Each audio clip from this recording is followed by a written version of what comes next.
Hello, Hello. and welcome to Planet Marzipan, the Fish and Marillion podcast. I'm Mezza, and here's my mate, Craig Houston.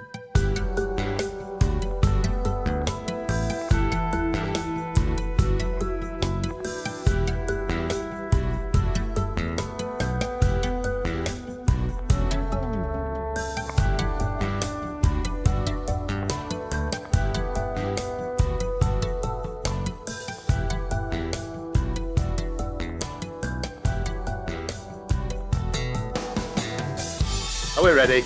As we'll let it be. Okay.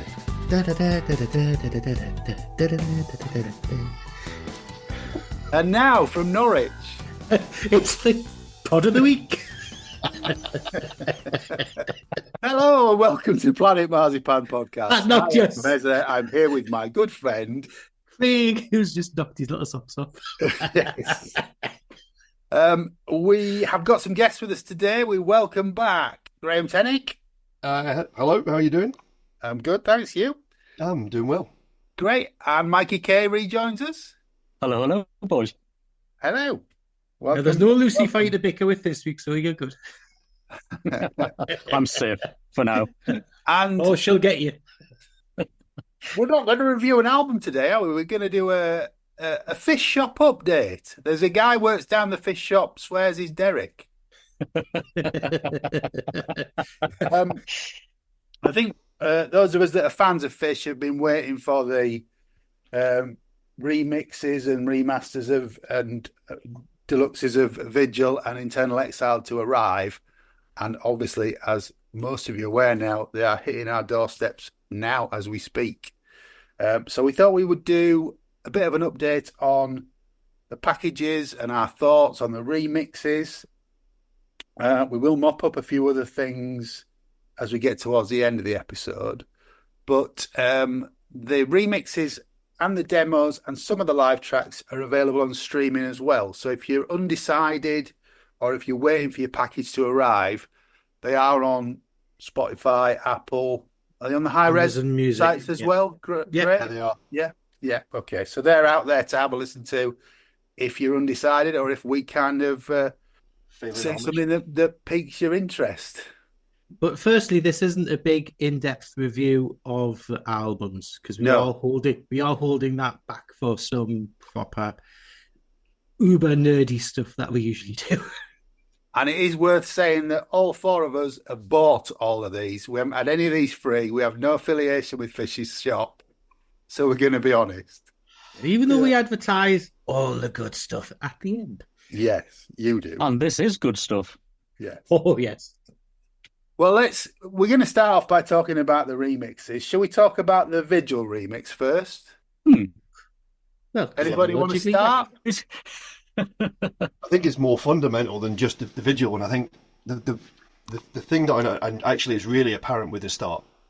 So there has been a complete sea change in how people mix music and how people put things together since these were recorded. When it was originally recorded, things like vocals were drenched in reverb and they were mixed and they were sort of embedded within.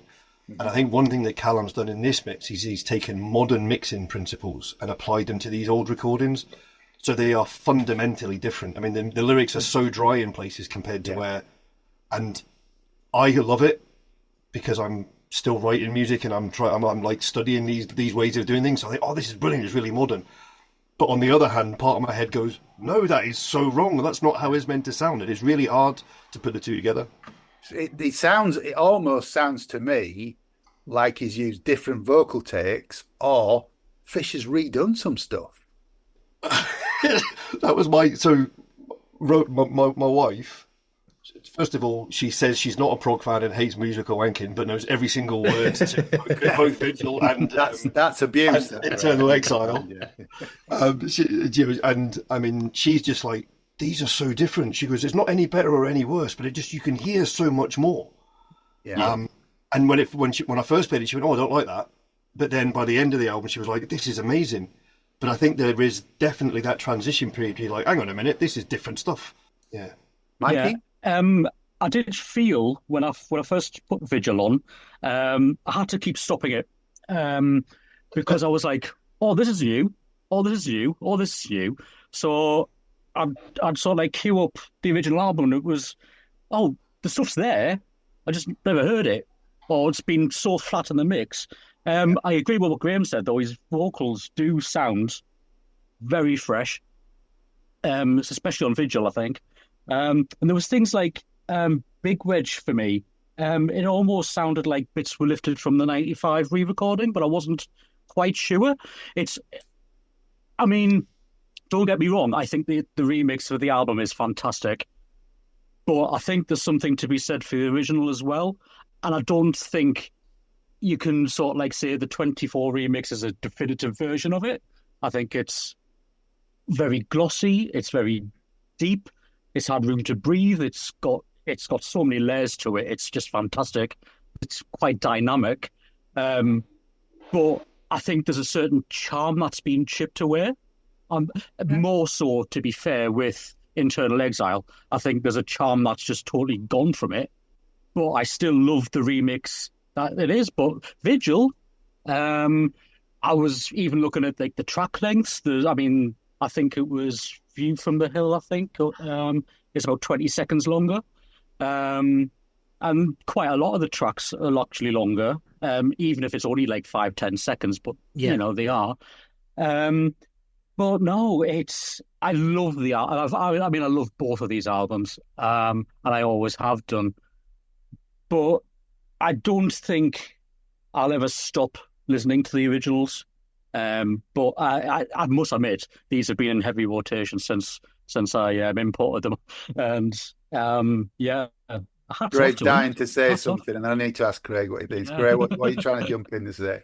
I'm just thinking, so a lot of the track differences, I think, is so, for instance, things like View from the Hill and Vigil, the atmospherics, the drones that come in, there's so much more bottom end Yeah. that they start earlier because you can hear it beforehand. So maybe the monitor system that they were using as well has allowed them to go, actually, no, that starts 3 seconds earlier, that bit. So let's start from there, because you can just hear so much more. And that point about the clarity is like everything has its own space. You can hear, and I think that like some of the stuff on like Big Wedge with the differences, like you can hear layers of vocals. It's not just what you heard before. It's like there's layers of it. But, and again, I'm going to say what my wife said, because she's like, there's a rawness in the originals that has been lost in these because they are so pristine.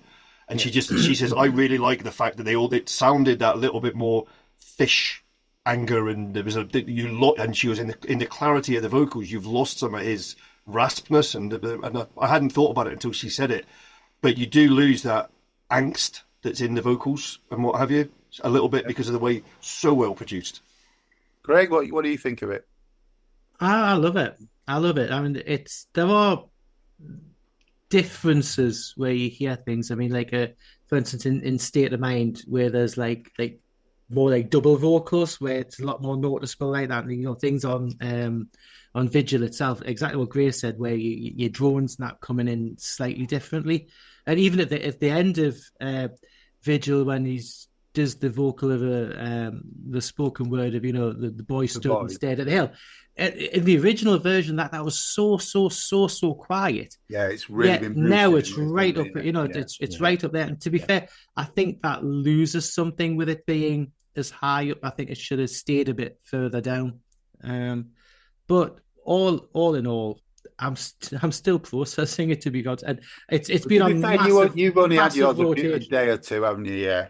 Yeah, I haven't had mine as long as everybody else. I mean, I've been listening to it on streaming a lot. I got Internal first, and of the two remixes, I prefer it. I think it makes Internal has always been a fairly lumpy album for me. It's up and down, and this is just all on one level, and that level is fantastic. I think things like Poet's Moon, which have always been great, has now got its place on the album. Yeah. And I was playing, just before we started recording, I was playing the Internal demos. The demo of Poet's Moon has got riffs that aren't in the recorded version. It's just fantastic. It's so good. I think there's also on the demo of Internal, there's a like a jam, almost like a lounge version of Just Good Friends, where which he's is just amazing. feeling his way around the lyrics, and it's great. Would I play it all the time? Probably not, but it's a gem. It's a hidden. The really keyboard heavy one, isn't it? It is like Yeah, Wells. yeah, It is stunning. It is yeah. absolutely brilliant. But I know Yeah, that when Fish first was talking on, I think it was one Fish on Fridays a long time ago. I think before the process of the remixing started, he said he was in a bit of a dilemma because he's always been really, really happy with how Vigil sounded. yeah. Even 30 plus years later, and I think it's surprised him of and how happy he is with what it's actually turned out like. Well, I was going to come on to Vigil next because the title track for me doesn't sound quite right. There's not enough guitars in the mix for me. It's more apparent in the surround because the guitars are there in the surround, but in the stereo mix, it's almost like he's asked Frank to go home. Um, it's just missing that for me. It's very keyboard heavy. I don't know. Is that just me? No, I think you're right, and I think it's apparent in a couple of the tracks. There's just a couple of things where you think. So when you sit in with a surround system, and you sit in with an Atmos system, and you sit and playing it, everything definitely has its space, and you can hear those the little extra guitar parts. They're all there, and they feel really clear. I've sat upstairs and listened to the vinyl in my den, and I'm like, oh, hang on a minute, where's that gone? So there is very much a different. We spoke to Neil McChrystal about this as well because he's been saying, "Oh, I'm not sure about these mixes," but Yes, he's only I heard listening that, to yeah. stereo.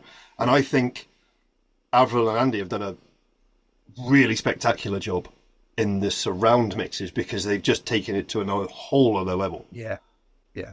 I must admit, Vigil's the only track that I really feel that on. It just sounds, I don't know, it just doesn't, it's probably feeding back into what you said, Grae. It just doesn't sound quite as rocky as it used to. But I think Internal has just been improved tenfold as an It's album. unreal. It's brilliant. In turn, I Absolutely mean, brilliant. in turn, the thing is with me, with Vigil and Internal, 35 years later with the two of them, pretty much nearly, that's still on heavy rotation, and I think that what they've done to Internal Exile is just astounding because it sounds just so much better, and the running order takes a little bit getting used to, but like Fish had said on Fish on Friday, so that in the documentary it flows so well. It works really well, doesn't it? Yeah. I Joe, mean, I know we're for going to talk me, about the. Sorry, Mike, you go on. sorry, go. I was going to say, Tongues has always been one of my all-time Oh yeah, it's always been Fish one of your tracks. favorites. And my word, it blew my socks off. It's just the longer drawn at the start, and just honestly, goosebumps all over. Absolutely loved it. And the backing vocals of it, it's just everything of it's just just lifts and lifts and lifts. Absolutely fantastic. Absolutely fantastic. Yeah. I was we'll talk about the vinyl later on, but the Internal vinyl is really nice to have the 4 yin and yang re-records on one side of the vinyl. It just ends the album. Yeah, it was a good idea, that. Yeah. I mean, spoiler alert, Craig, that Just Good Friends was my wedding dance. was it? Yeah. Oh, My brilliant. wife and I, that was our wedding dance, and we actually stopped and played air guitar for the solo and stuff. And yeah. Frank wasn't available then. No. No, Frank wasn't available, but Rose He was was doing the catering. a live show. I don't know if do you remember the acoustic gig in York where Derek asked Rose to sing and she froze. She got half a line out and then when I forgot the rest of the lyrics, he just swore at her and took the mic back. Yeah. What a song! Yeah. It's so good to hear with that. Yeah. It's, yeah. I mean, as an aside, I really wish he would remix Yin and Yang properly, even the Murillo remix, which he's got no interest in. I understand that, but Yin and Yang, I mean, Craig and I are going to do an episode on it because we really love those compilations. Oh, and Mikey as well because he's got his I'll be there. he's got his own having that one. But I think he'll run out of time, so I can't see him ever doing that. But yeah, All the tracks that are on it are remixed anyway. So the tracks that we've got, they've been remixed, but he's not going to do any more of the yin and yang stuff, I don't think. I wish he would though, because I mean, the version of Incubus, it's like Thin Lizzy. It's brilliant. Twin guitar solo. It's amazing. It's amazing. Anyhow, slightly off topic. Just some other bits on the demos. On the Vigil demos, there's two versions of Big Wedge. One sounds a hell of a lot more live than the other.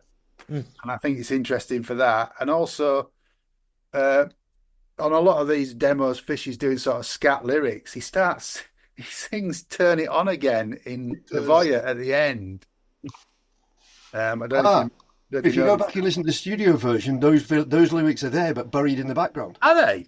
Yeah, so he does the "Turn It On Again" bit in the background. Right. And I'd never heard it before, because you hear it in the demo, and I was like, oh, that's really clever. Oh, yeah, that makes sense. And then I went, hang on a minute. And I went back and listened to the studio version, and it is there in very quiet in the background, yeah. No, I've missed that. I've missed that as well. I'll have to give another listen. So anything else you want to say on the remixes before we get into the packaging? And I think... So go, Mikey. No, I was going to say he flipped... Cliché in View from a Hill, didn't he? He did, yeah. That's what I was going to say. It wasn't just a complete reorganizing, but to be fair, I think it works better. I don't know how you guys feel, but I think it works better. No, I like Vigil to end with Cliché. Sorry, it's just. Well, I mean, it wouldn't. The thing is, on the vinyl, then Cliché would start side 4, so I can kind of understand why he's done it that way. Cliché ends side 3. And then View from a Hill starts side 4 with Jack and Jill and then Internal 89 version. So that's a bit neater, but I know what you mean. Yeah. I'm so glad we got that. Pardon? Into the 89 version. I'm so glad he put that on it. Yeah, rather than Whiplash. Yeah. Well, Whiplash is on there. Whiplash is on the box. It's not on the vinyl. It's not on the vinyl. Is it on the vinyl? Or... It's not put it on the vinyl. No. Some of us haven't got that kind of plastic rubbish. Sorry? You've got them either, haven't you? So anything else you want to say about the remixes, guys? Can I bitch about what's missing, or can we do that later? Well, we'll do it in a minute. I'll talk about the standards, and then when we talk about the big boxes, you can say what's missing, if that's all right. Yeah, go for it. So I think the remixes justify these issues on their own, even discounting any of the demos or any of the live material. As Mikey said, they're not replacements for the original, but the quality of the remix justifies the existence of these albums as a 24 release on their own. Yeah. Totally agree. And I think it's a crying shame that we're not going to get the same treatment with Suits and Sunsets. It's crying out for one of these beautiful boxes, I think, both of those releases. But he's got bigger fish to fry. Hey! So we'll stick with Derek Waters' The Hill. I don't know. I'm just so pleased these have come out this year. It's been a major highlight, and I think everybody who's worked on them should be well applauded. Yeah, you should have said that at the end, Mikey. That would have been a good way to end it. Sorry, we can edit it. Trevor Horney, I don't know. Yeah. Who knows? He'll just put all backwards messages in and stuff. Okay, so on to formats then. So he's issued both of these on what he's calling standards, but they are the small book type that the remasters were already on. So they do sit nicely alongside the other ones, although Internal's got the sort of normal surround that he's put on all the remasters, and Vigil doesn't have. Yeah, he hasn't put the black border on, has he? No, I don't know what that's about, whether that's an EMI thing or what. I don't really know. So do they have 2024 remix on the covers the same as the vinyl do? Yeah. On the front, yeah. Down there. Oh, right, okay. And Vigil has it at the top. All right, yeah. Yeah, okay. And I bought them because they just sit nicely with all the others on the shelf, if I'm honest. And they arrived first. So. And you've got far too much money. I haven't, Graham. But we won't get into my personal life on the pod, but I really haven't. He's a private dancer, though. He dances for money. Yeah, that's it. Yeah. But yeah, they're nice. It's worth saying though that these don't have any sleeve notes in them. They just have the lyrics. So again, that sits. I've seen a few people online having a little bit of a grumble that these don't have any sleeve notes in because the others do. You know, the other titles that have come out in this format do. But I understand why. Well, they're 20 quid, yeah. They're about £21, I think, with your VAT. Yeah, I was going to say that's why it's just cost me an extra 120 quid. What, to buy the big To buy them, yeah. Yeah, well, you know. To buy the big boy versions. Yeah. These crofts don't pay for themselves, you know. No, they don't. So I won't go through the track listing. It's kind of a CD1 on each of these is the remix, and CD2 is the demos. And then you get the best of the live tracks on the third disc. Because the deluxe boxes, it's worth saying, have 2 CDs of live in them.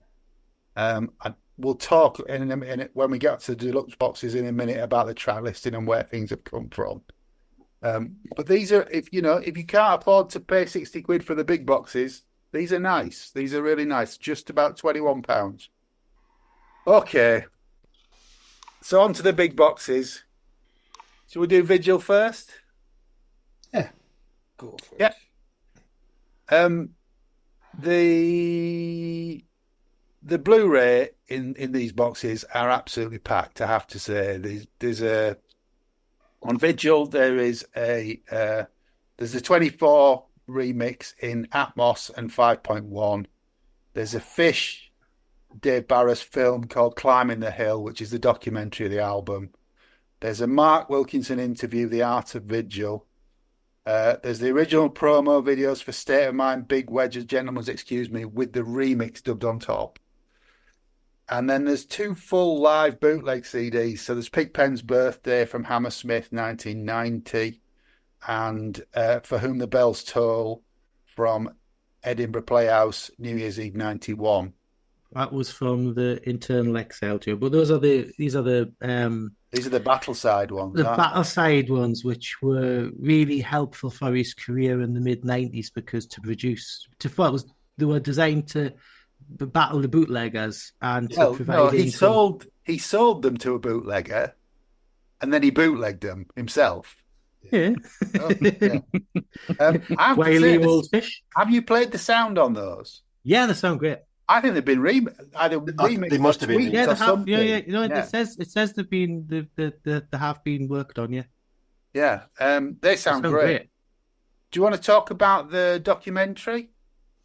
It's very enlightening, and there is stuff on there that even hardcore fans didn't know, and he's very, very honest and very, very open. And to be fair, as well, the whole thing, the explanation of more of like leaving Marillion and what the atmosphere was like, and the whole his side of what went on, and fair play to him. The amount of stuff he went through in that period of time, and both personally and professionally, how he got out with his sanity over those period of 2 years, I'll never know. He's very, very honest. How he came out, yeah. I mean, how he came out with an album of this caliber, from all of that is astonishing. It really is. But it's funny to see in there how much of it was in his head. In the last few months of being with Marillion, and you see that with the Mark Wilkinson documentary and things like that. But they'd got onto the whole Vigil concept and stuff was there. Should we do a bit of a spoiler alert? So if you're waiting for the boxes, we're just going to talk a little bit about the Fish's essay and the documentary content here. So if you don't want to hear that before you get the package, just whiz on for about 5 minutes and we'll be back with you. Spoiler klaxons. There are things, as Craig says, there are things in the essay and the documentary that I've never heard before. And the biggest shock to me was I knew that Fish had asked the band to sack John Arneson, but I didn't know that he'd asked them to sack Mark Kelly as well, with a view to bringing Mikie Simmons in. That was new to me. And it doesn't surprise us that the band basically went fuckety offety to him. Well, even he says in the documentary, or is it in the notes? He says himself that Arneson would never go for that because that would shift the power back towards him. Yeah. If he brought Mikie in, that would shift the power back. He does talk about Bob Ezrin, the story we all know about Bob Ezrin coming and listening to the demos and saying there's nothing there and go away and write a drinking song to Fish. And then Fish tried to write The Company with Mark Kelly and got nowhere. And then he knew Mikie Simmons from playing squash with him. Yeah. So he tried writing it with Mikie and it came very easily. And but yeah, and also, I mean, we're not going to talk about it on here, but he's very honest about his relationship as well. His marriage was in trouble, and he goes into quite a lot of detail about that. We've talked before about Fish's honesty. I like it. I know some fans think he kind of gives too much away, but I think it's great. I think so. The John Arneson thing, didn't Mark Kelly not mention that in his book as well? Well, I was mentioned somewhere else. Yeah, the Arneson thing we knew about, but I never knew that he tried. I'd never heard the Mark thing. No, I'd never heard the Mark thing at all. I'd known, and it's really bizarre because for a good while before everybody made peace, for a good while before, Mark was the one that used to go and see Fish live. You used to quite often see him turn up at Fish shows. Yeah. So that is really quite a revelation. Well, Fish talked about he felt Kelly wasn't pulling his weight. Yeah. Well, if you fast forward all the years to now, it's ironic because Kelly's kind of the key writer of now, where they work now. Yeah. But he also talks about. Mark Wilkinson it all kicked off at the meeting to talk about the album artwork, didn't it? Yeah. And Mark Wilkinson was there, and he talks about the moves and what went on. He alluded to it a little bit in our episode when we spoke to him. Yeah, last year, yeah. But it was clear that the band had been having meetings without Fish, but with John Arneson. Yeah. So they'd already talked about going with a different singer. It's funny, and it's a little bit of a detour, but I watched something about Ozzy Osbourne and his solo career post Sabbath after getting sacked, or being asked to go and get sober and then not allowed to come back, and what he did with new guitarists and new musicians. And they said that it's almost as if, free of the confines of the band construct and being the person who could say, I want this, and people, they didn't have to give it, but they tried to give him what he wanted, rather than being in a band construct where it was that democracy and peace, and like Steve Rothery had his way of writing, Mark Halley had his vision of what things should be. And I think Vigil in particular for Fish is that expression of freedom, because he's got all these different writers that he worked with, all the different people that assisted him in his vision. So it wasn't a band thing, it was his vision as to how that Vigil concept worked. Yeah. And it's huge. Well, the writing team's massive, isn't it? You've got Hal Linders, you've got Mikie Simmons. Mikie Simmons and Yannick Jers for the title track. And so... oh God, what's his name? What's the Spandau drummer? John Keeble. Yeah. He's there for the tour of the Highlands and stuff. It's he leaned on his friends. He worked with people who he found it fun to work with. That's what he was missing with Marillion, obviously. Yeah, and bringing in people like Ali Bain and Davey Spillane and the folk musicians to give him his own version of. I know that was probably more Exile, but he must have done it for the song. So that was what, 89. So he must have had that in his head that he wanted that more personal bent on what he was doing. Yeah, but if you think of the timeline of everything, let's talk about it. The timeline of all this, this album came together very, very quickly. Well, some of it was hangover from Dalgarnow Castle, wasn't it? Yeah, but even you think of that, that's only mid kind of 98. No, the 88. 88. Yeah. And the album was everything went on, and the album was actually recorded and finished recording by the July August. of it, the July and August of '89. Yeah. So this whole period was like less than a year, and now everything moves at hell like more of a snail's pace. Yeah. Compared to that, and to have such a quality piece of music. And he had a lot of the lyrics already, didn't he? Yeah, he had a lot of the lyrics already. Yeah, but the thing is that versions. Yeah. But I mean, there's lots more. There's lots more to explore in the documentaries and in the essay. They are as much a part of this package for me as the remix.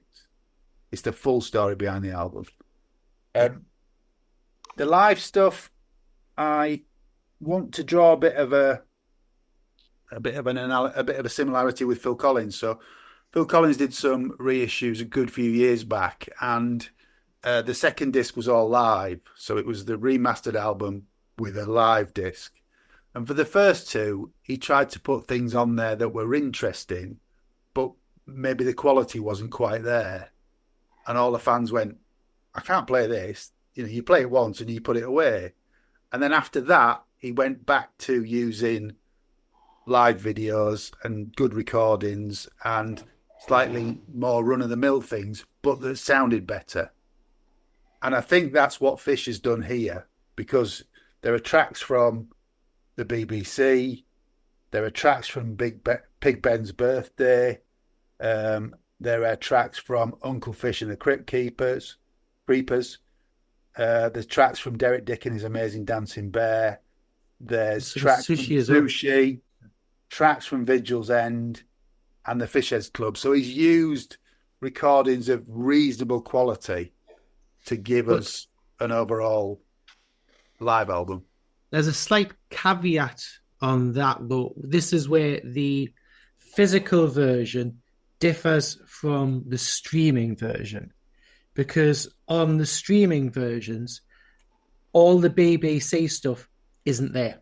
The streaming versions are the 3 CD sets. Yes. So what you get on the streaming version is the same as a 3 CD set. Yeah. But you don't have any of the BBC stuff on it. No. So I don't know whether that's that'll be a licensing issue. Choice, but probably licensing issue. Maybe. But it does make for something that you can play right through, rather than interesting things of varying quality, I would say.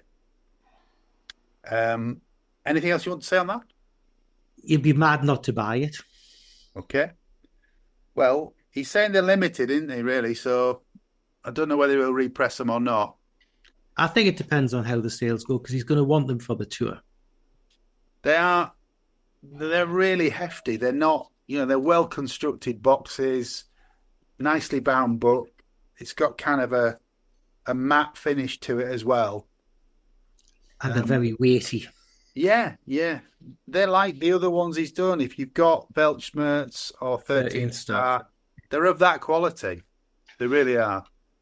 I do perhaps think the only bit of it that I've heard that I kind of struggle with, and it sounds a bit odd, is like the demo versions, because to me they're not demos. They're very good quality. They're like pre-production tracks. So they've written it, they've done the construction of the track, so it's not, for me the demo is like when you hear some of the Beatles stuff or some of the brilliant making of albums, you've got all the little snippets that come together to make the one that we know. These are, with the exception of things like the Lounge Lizard version of Just Good Friends or what have you, most of them are the song with but not always with the finished lyrics. Yeah, with vocal scratching over the top to try and for him to find his space. And there's also that Mickey Simmons demo at the end of the Vigil. Oh, that's gorgeous. The Curious Hill. Called the Curious Hill, which is gorgeous. It's nice. It's quite atmospheric. It's nothing that was used elsewhere, I don't think. No, I don't think so. But it is really entertaining to have something on there that I didn't know existed. Yeah. Really good. Right, now can I roll my sleeves up and be a bitch? Go on then. What's not on it? A few things that should have been Derek, on. can I just say, this is Craig speaking, Derek, okay? When you refuse to come on the pod, because we've moaned, this is great. One of the things that Craig is going to say that I know he's going to say, I'm going to agree with. Oh yeah, and two things you're going to, but one of them, one's not that important, is that since he's done the single edits have been done to this studio quality and stuff like that, they could have been put onto the Blu-ray as bonus tracks. Didn't necessarily expect them onto the CDs and stuff, but you do have. Are they not there as the promos? No, but just is just the audio. But the main two things that are missing are the presidential mix of State of Mind and the extended version of Big Wedge, which really, really, really should have been on here, considering that the extended version of Big Wedge has never, ever been on any CD before. It was only ever available on the 12-inch vinyl. There's the live Faith Healer that was on the CD Wedge. single. Yeah, CD and single. There's a live Punch and Judy as well from that era as well. Yeah, I can understand them not wanting to put any of the Marillion stuff on. Fair enough that we are. But yeah, I think you're right. To make it complete, it would have been nice to put those on. Yeah, and considering them on the end of the demos album or something, yeah. Or even on the Blu-ray, just on there somewhere. Yeah, because they've been after them for so long. But whether they were thought about, whether they were missing in action, whether they weren't there. But the thing is that the presidential mix has been available on one of the reissues before. Was it the Roadrunner one? Yeah, it was. It still sticks in me craw a bit that Big Wedge Extended is still buried somewhere in a cave, covered in dust. There's got to be reasons for it. They might have charged him more for it, or he might have lost it. You don't know. I think it's more like it's gone the journey, is my guess. Yeah, and I think it is important to understand that he doesn't actually own any of these, does he? Well, he doesn't own that. He owns Internal. He doesn't own that. Yeah. Internal was licensed to Polydor. Yeah, that's right. But also, you don't know with these terms and conditions with Vigil, because he's only got the license to repress. I think it was something he said ages ago on the Fish on Friday, that he's only limited to a certain amount that he can produce and over a certain period of time. He's got constraints about how long he's got it for. Yeah. So basically, need to push him out as fast as possible. Okay. So moving on, that's your complaint about Vigil box then. Yep. Other than that, absolutely fantastic. Moving on to the Internal Exile box, the Blu-ray in the Internal Exile box has got the remix 2024 remix in Atmos and 5.1. Internal Exile, a boy's own story documentary film, which has been filmed more recently. I didn't say at the time. The Vigil film is from quite a while ago, but we've just never seen it. Months ago, not years ago. No, I think it's older than that because of the glasses that he's wearing, and he's got his front teeth in. Internal Exile, he has no front teeth in the documentary. That's been filmed recently. Yeah, because did he not post in one of the Fish on Friday stories about not being able to do Fish on Friday because he was rushing off to do the interview for the... he did loads of Fish on Friday without front teeth, Yeah. And he explained one that he had to disappear because he was doing the Dave Barris interview for the Exile. Well, that's got no teeth. He's got no front teeth. He's got no teeth in it, yeah. No. There's also another The Art of Internal Exile, another Mark Wilkinson film. The promo videos for Credo, Just Good Friends, and Internal Exile. And then the full audio gig of Uncle Fish and the Crypt Creepers from Dusseldorf in 91. And full audio of Derek Dick and his Amazing Electric Bear at Haddington, again in November 91. So it's one thing. Yes, on the packed program tonight. The one thing is that three of them, because obviously out of the four of the battle sides of the five that existed. Five, yeah. The set list for Pigpen's birthday is great. The set list for the other three that are on these are great, but they're very, very similar. I don't think there's much difference at all to them. set list wise. Yeah. And again, it's a 4 CD box. So CD 1 is the 2024 remix, CD 2 is demos, and CD 3 and 4 are studio and live versions. So it starts with the 4 1995 re-recordings, but remixed for 2024 from Yin Yang.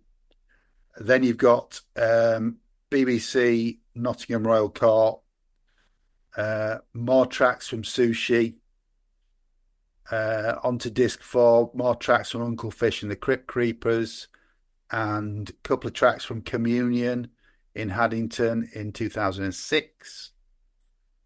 One track from the Fortunes of War, the acoustic EPs from Newport. Sorry, 2 tracks from the Fortunes of War acoustics, but different venues. And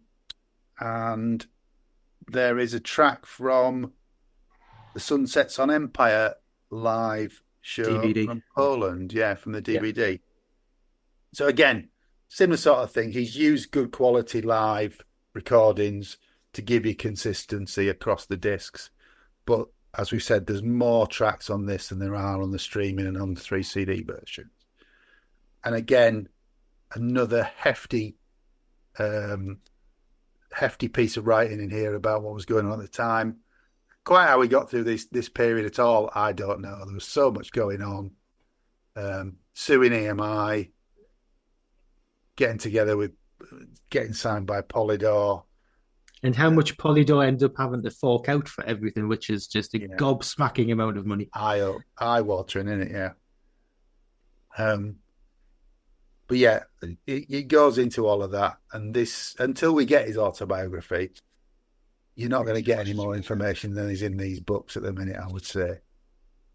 But again, it's the same sort of standard. It's a really nice set, matte finish, heavy book, slipcase. As Craig says, just buy it. Buy it. Too right. So they're the boxes, and then there are 2 double heavyweight 180 gram vinyls that have been issued. And I really wanted you here to talk about these, Greg, because you've got these 2. You've got your big boxes on order, but you've got these 2. I've got the vinyl, yeah. So what do you make of these? So very different to listening to them is a very different experience than to listen to the spatial audio.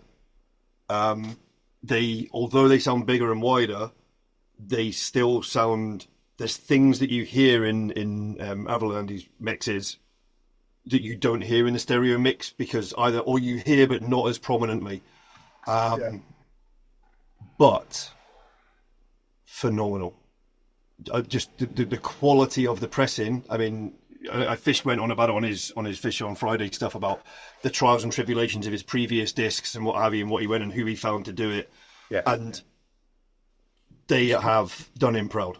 Seabass have pressed these again, and it's so. I mean, there's next to no audible noise on it. There's no surface noise. When it's quiet, it's quiet. It's quiet, absolutely. Yeah, it is absolutely fine. Which then, and I think that's part of the reason why they sound so good, because they give you that space and clarity of everything that is there. Yeah. The vinyl is the only place I hear what 1 or 2 people have commented on is like there's a little bit of sibilance to the singles, to the cymbals and what have you. Right. They're more prominent. But I think that also is a result of, we were talking about the increased bandwidth, the depth of sound and the height of sound. Yeah. You are going to hear more. So it's not been done badly. It's just there is so much more signal. Well, he's kept certainly on Vigil, he's kept the longest side on any of the 4 sides of vinyl is 17 minutes. So that allows you to get that depth of sound. Yeah. Slightly different on Eternal. They're slightly longer sides. Yeah, but the stereo image is amazing. You know, that stereo field is just fantastic. Yeah, they're great. Heavy card sleeves. Both come with a printed inner with the lyrics on. But no sleeve notes. Sorry? But no sleeve notes whatsoever. No, that's why Graham's had to buy the big boxes to find out what we're talking about. Yeah, exactly. But polyline sleeves, for those of you that collect records. Just fantastic. Oh, it's so well done, and I love that kind of matte cardboard stuff that he's gone for all of his boxes, where everything is just the artwork just pops. Yeah, It's so well done. yeah. It looks and sounds wonderful, I have to say. And I have to say, the centers of the records where he's used the artwork from the singles on the And the CDs, they look really nice. Yeah. it's just such a nice Yes, touch having it's a that. nice touch. Yeah. Yeah. You see it, as Craig says, you'll see it when you get your box because he's used a similar sort of thing in these. Yeah, for the CDs all have the artwork, don't they? So Yeah, really nice, really nice. that's I don't gorgeous. think you see that in there, but Oh, I can. Yeah, I got can. the penguins on, and yeah, Yeah, really It's very good, sexy. really good. But yes, those just for the record fans, you've definitely got to pick these up. oh yeah, without a shadow of a doubt. I don't think they'll be around forever, but yeah, fantastic, just amazing. While we're talking about the vinyls, then did just want to talk about Feast of Consequences, the 2023 vinyl remaster box, which is still available on fishmusic.scot, because this is great quality. This is, I mean, he's still got some left. It's the 3-disc, 6 sides of vinyl. First 3 sides are the album's half speed remastered. They just sound wonderful. The live tracks are okay, but the first 3 sides with all the studio tracks on, as we said about the depth of sound on Vigil and Internal, these sound just as good. And they're in really well constructed boxes with full color 12-inch booklets. And Because the boxes were originally manufactured in Europe, weren't they? And then well, he he's had a pulped a load of problem. these. He's pulped a load of these boxes because he wasn't going to have, having the records made. But the quality on this is just fantastic. And again, I would, if you've got any interest in these albums, 13 Star, the remix is stunning, as we've already said on this pod and others before. But Feast of Consequences sounds amazing on here as well. The funny thing is, I think if he had gone for the box sets like this for Vigil and Internal, would have sold a lot better than obviously those 2 albums. But just because there's a bigger demand for the earlier albums. You can see why he's done what he's done. Oh, financially, obviously, yeah. Well, and also the studio stuff sounds so much better than the live stuff on these because of the recording. So the Vigil and Internal, are they done at half speed? Are they not done Doesn't at half say speed? that, but Okay. they sound like these do. All right. But yeah. But while we're promoting Fish's stuff, just to get a sense of balance, it's worth just telling everybody. I'm sure that you've already had the email from Marillion, but this week Marillion sent an email update out that they, through Warner's, are having the Brave vinyl box and the Brave CD and DVD box remanufactured, as well as the Misplaced Childhood vinyl box and the Clutching at Straws vinyl box. These are a limited remanufacture, and they're available from Marillion.com now. So Are they released in September, isn't it? September the 20th, I want to say, something around there. So if you've got those gaps in your collection, buy it before it's gone.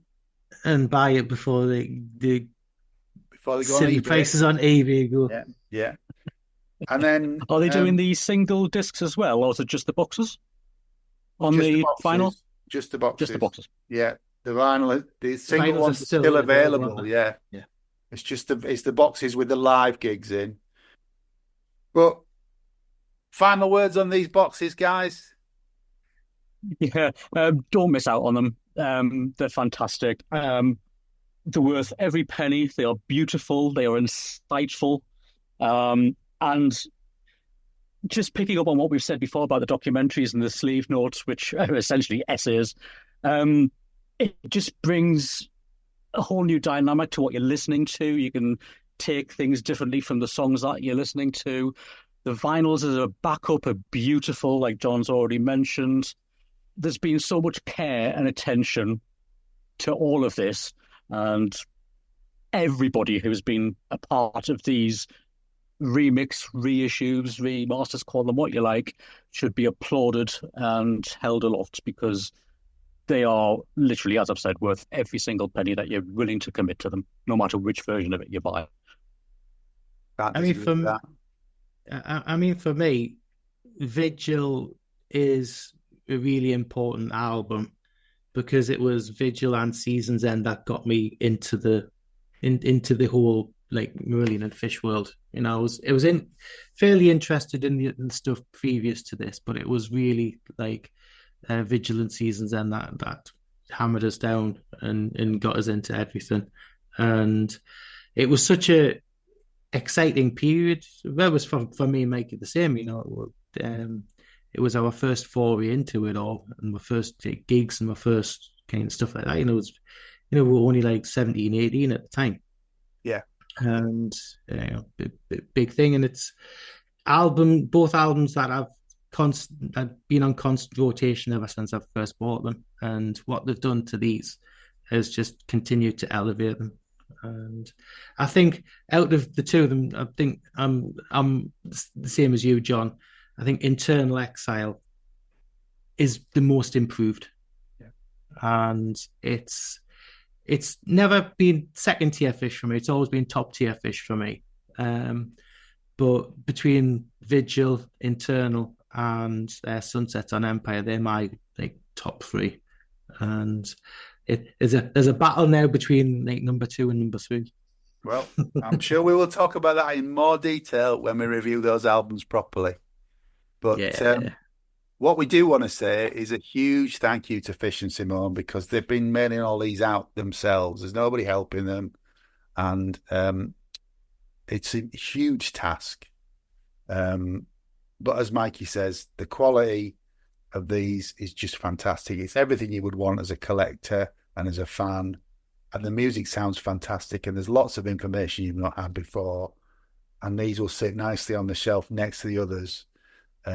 So don't miss out. If you can afford them, get them. If you can't afford the big boxes, buy the 3 CD sets, because they're just as nice. They're produced just as well as everything else. The quality is just brilliant. Or get them on your Christmas list and make sure that your family buy them for you early, where you can still get them. Yeah, Santa can get them for you now. Yeah. Yes. And don't be disappointed about the fact that the karaoke version of Internal Exile isn't on the remaster either. But oh yeah, and there's none like the teddy bear mix of something in the air and stuff like that. He wants to finish it on a negative. Look, he said all these nice things about the boxes, and then we have to finish on a negative. Hardly.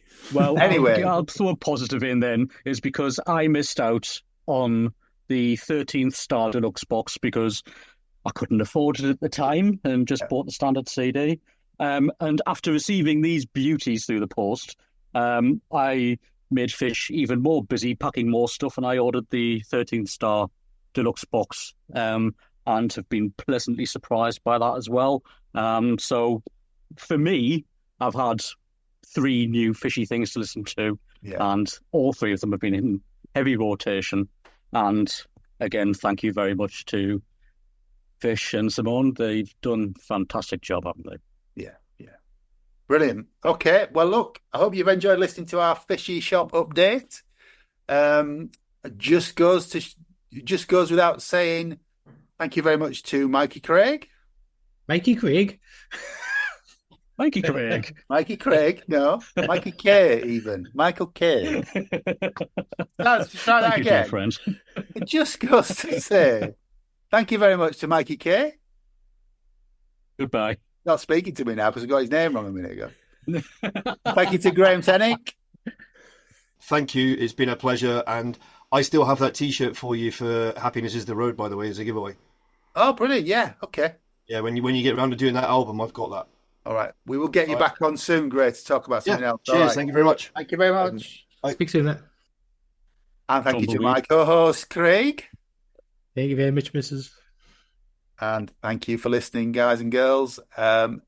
it's good night from me. And it's good night from him. Take care. And stay alive. Hey! Thanks for listening to Planet Marzipan Podcast. Please like and subscribe from whichever platform you get your podcasts from.